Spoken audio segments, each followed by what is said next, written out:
G'day guys, PBX here. I'm back and my wife tells me I play way too many video games. Now today I'm bringing you, it's a very high scoring gameplay. It's an 87 and 10 and of that 10 kills I think the last 5 of them come in the last 30 seconds of the game. So the reason for this particular video is actually a response to 144 and 4 or whatever the hell the gameplay was. It's pretty big on YouTube at the moment. I'll leave a link in the description for you guys to check it out if you haven't done so. But basically what it is it's a young gentleman in a full party showing off the power of spawn trapping on the map Mission. Now, I've made videos of spawn trapping on Mission, but I mean, to the extent that this young gentleman does it, definitely not. It's not something that you'll ever see me do. It's not something that I encourage at all. And I mean, more power to him. He did get, I think he gets 3 Moabs in the game, and he's the only person on his team that actually suffers any deaths. But I mean, we've seen this kind of thing before. We saw it with Black Ops Demolition, everyone in the team running a Blackbird. And yes, I'm guilty of it as well. I did it on a couple of occasions. But the thing with doing that kind of tactic is, one, it eliminates your improvement of the game. And what I mean by that is that you become actually addicted to spawn trapping a team. When you are spawn trapping a team to the extent that this young gentleman is doing it in the video, it seems fun at the time, but you're causing one of two butterfly effects. If anyone's seen that movie, it's not a bad movie. But the butterfly effect, number one, is you're completely ruining the experience for the other team. Now, yes, you certainly don't want to be flipping the spawns, but you don't want to be going to the extent of directly looking into their spawn, exploiting the bad game mechanic that is this game's spawn system. But B, because you become addicted to those kind of scores, because you become addicted to that type of gameplay, I mean, if that gentleman was to jump up against a team like any of my super parties that I run in on the rare occasion, he and his entire team is going to get absolutely belted. And the reason is he's not going to have the capabilities. Look at this triple spray here. Oh, yeah. This guy isn't going to have the ability on a gun-on-gun situation to be able to, this streak is awesome. Absolutely awesome. And they just keep popping up. I'm using cover. Fantastic. Try and keep on topic. When he's put in a situation where he's going to have to fight back, when another team has the same capabilities as his team does, his team is automatically going to run for that spawn trap setup. Now, I mean, the guys in the teams that I run with wouldn't put up with that kind of crap. They would certainly, put more than 4 kills against his entire team. And, I mean, how do you say it? I mean, how bored would you be sitting in the one spot the entire game and looking down, shooting into the enemy spawn?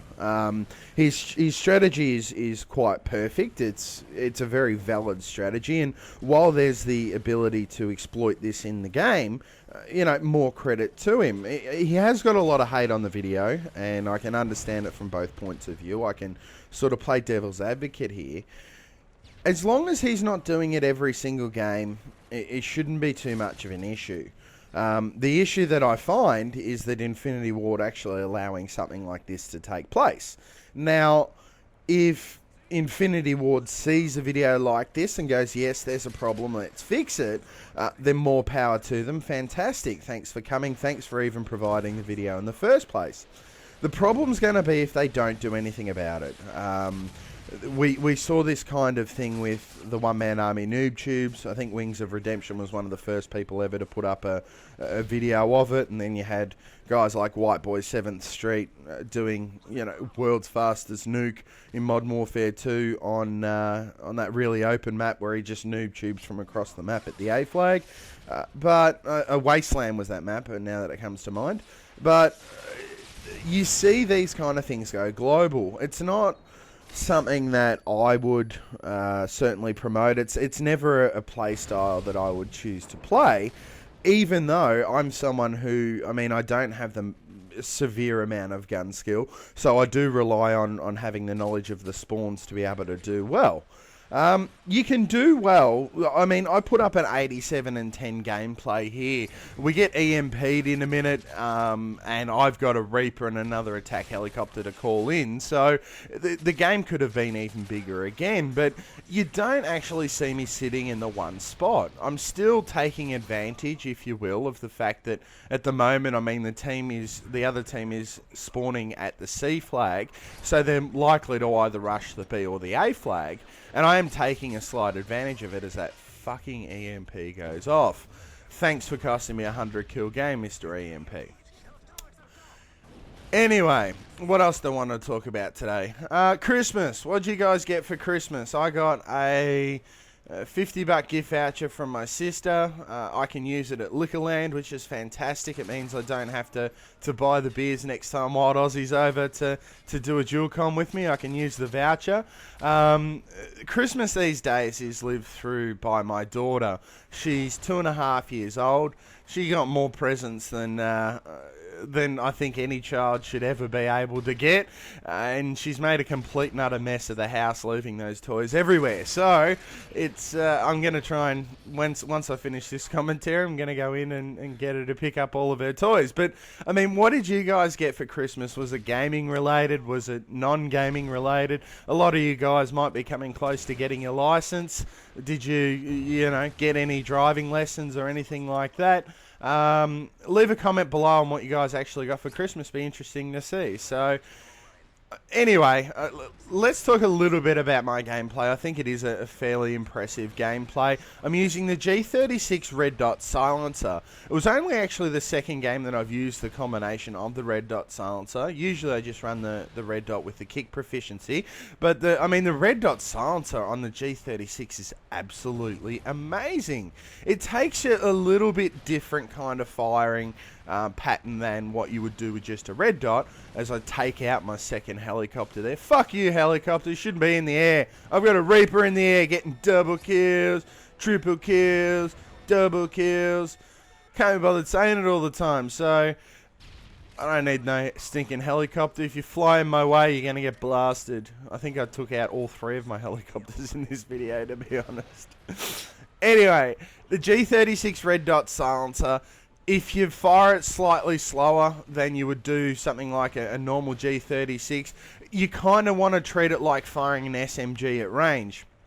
If you do that, you're getting the best of both worlds. You're getting the ability to aim very precisely, and you're also getting the ability to stay unnoticed from the enemy team as you're moving progressively closer to their spawn. So I'm also running Hardline Pro, and I mean, LG Stigma in the last video said that he never runs Hardline Pro and never gets an assist. Well, I mean, all the power to you. You must have the best internet connection in the world. I average bloody 5 to 10 assists a game. Now, doesn't sound like a lot, but 5 to 10 assists in a game equals, 2 to 3 kills towards your kill streak.